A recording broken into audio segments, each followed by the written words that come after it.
Hello everyone, आपलोকৰ খবৰ ভালনে? মোৰ খবৰ ভালে আছে, আপোনালোকৰ আশীৰ্বাদত। বাকী খোৱা বোৱা কৰিলে নাই জনাব।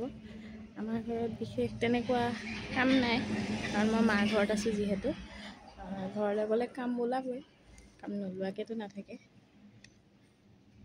সেইকাৰণে মাৰ ঘৰত আছোঁ কাৰণে আৰাম কৰি আছোঁ।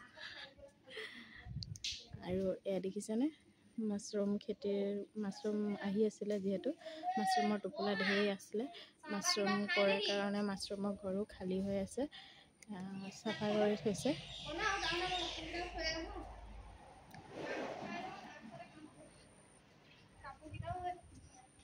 মোৰ ভিডিঅ'সমূহ আপোনালোকে চায়নে? মোৰ ভিডিঅ'সমূহ চাই যদি মোক কমেণ্ট কৰি নিশ্চয় জনাব তলত, আৰু মোৰ চেনেলটো ছাবস্ক্ৰাইব কৰি যাব। Thank U.